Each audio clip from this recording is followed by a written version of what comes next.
Assalamualaikum. I am Mujahid Hussain and you are watching our YouTube channel at the rate of Bismillah Mujahid.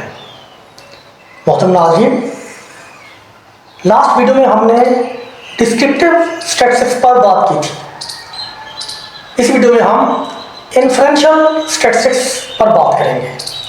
इससे पहले कि हम video start करें, आप हमारे चैनल को सब्सक्राइब करें और शेयर करें और लाइक करें ताकि हमारी हौसला अफजाई हो और हम आपके लिए मज़ीद वीडियो लेकर आएँ।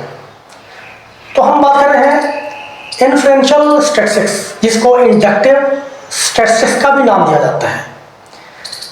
इन्फ्रेंशियल स्टैटिस्टिक्स का ताल्लुक टेक्निक्स के साथ होता है, प्रोसीजर के साथ होता है, जिसको वो अप्लाई करके एस्टीमेट फाइंड आउट करती है, फिर इन एस्टीमेट को टेस्ट करती है। तो हम इन्फ्रेंशियल स्टैटिस्टिक्स को इस तरह डिफाइन करेंगे। इन्फ्रेंशियल स्टैटिस्टिक्स और inductive statistics deals with techniques or procedures used for analysis of data, making the estimates and drawing conclusions on the basis of limited information taken from sample and testing the reliability of the estimates.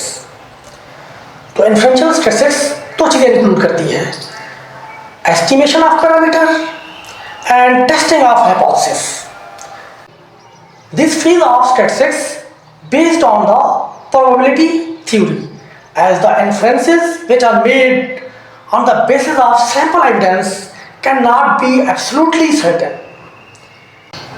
मतलब ये जो statements हम बनाते हैं ये probabilistic होती हैं, deterministic नहीं होती। मतलब जैसे मैथमेटिक्स में 2 + 2 = 4 हम कहते हैं, तो स्टैटिस्टिक्स में 2 + 2 = इंशाल्लाह 4। तो ये जो स्टेटमेंट्स होंगी प्रोबेबिलिस्टिक होंगी, ना कि डिटर्मिनिस्टिक होंगी। मोहतरम नाज़रीन, statistics not only deals with numbers but it is also used in decision making. So the field of statistics has been divided into two broad categories: descriptive statistics and inferential statistics. तो इन दो categories को हम एक example से समझने की कोशिश करते हैं। सपोज एक हेल्थ वर्कर एक खास स्कूल के 8th क्लास के स्टूडेंट के वेट की स्टडी करना चाहता है। तो वो 8th क्लास के तमाम स्टूडेंट का वेट मेजर करेगा और वो उनका एवरेज वेट फाइंड आउट करेगा। इसका मतलब वो वेट के बारे में जो इंफॉर्मेशन है वो एवरेज की फॉर्म में डिस्क्राइब कर रहा है। In this way he is using the descriptive statistics. अब सपोज करते हैं कि हेल्थ वर्कर तो उसने ये एवरेज वेट फाइंड आउट किया है एक खास स्कूल के 8वीं क्लास के स्टूडेंट से। इस एवरेज वेट को इस्तेमाल करते हुए वो डिस्ट्रिक्ट के 8वीं क्लास के तमाम स्टूडेंट्स का एवरेज वेट फाइंड आउट करना चाहता है। इसका मतलब है कि उसने जो खास स्कूल से 8वीं क्लास के स्टूडेंट का एवरेज वेट मालूम किया है, तो इसको हम सैंपल कहें और इस सैंपल की बेस पर वो डिस्ट्रिक्ट के तमाम स्कूल की 8वीं क्लास के स्टूडेंट का एवरेज वेट फाइंड आउट करना चाहता है, यानी वो पॉपुलेशन के बारे में इंफॉर्मेशन हासिल करना चाहता है। In other words, we can say that the health worker wants to have information about the population on the basis of sample. Modern statistics is also concerned with drawing conclusions about the population on the basis of sample from this population. This process is called inferential statistics and it is important branch of statistics, and the study related to this branch is called inferential statistics.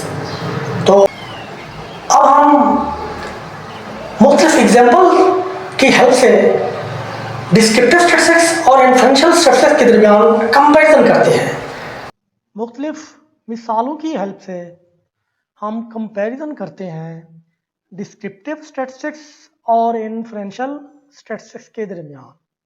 For example, a cricket player wants to find his average score for the last 20 games. मिसाल के तौर पर एक cricket player है, वो अपनी last 20 games के अंदर उसका एवरेज स्कोर क्या रहा वो ये देखना चाहता है। तो ये डिस्क्रिप्टिव स्टैटिस्टिक्स होगी, वो ये शो करेगा कि उसका एवरेज स्कोर क्या है। A cricket player wants to estimate his chance of scoring based on his current season average. अब जो मौजूदा एवरेज स्कोर आया है इसकी बेस पर अगर वो ये एस्टिमेट करना चाहता है कि आने वाले मैचेस के अंदर उसका क्या स्कोर रहेगा, तो ये इन्फ्रेंशियल स्टैटिस्टिक्स होगी। सेकंड एग्जांपल हम लेते हैं। Aamir wants to describe the variation in his 4 test scores in English। Aamir साहब ने इंग्लिश के स्कोर में कितना टेस्ट लिया, उसमें वेरिएशन कितनी आई है, उसमें जो स्कोर है उसका वो ये देखना चाह रहा है। तो ये वेरिएशन को जब डिस्क्राइब करेगा, देखेगा, तो वो डिस्क्रिप्टिव स्टैटिस्टिक्स होगी। Based on the first 4 test scores Aamir would like to predict the variation in his final English test scores।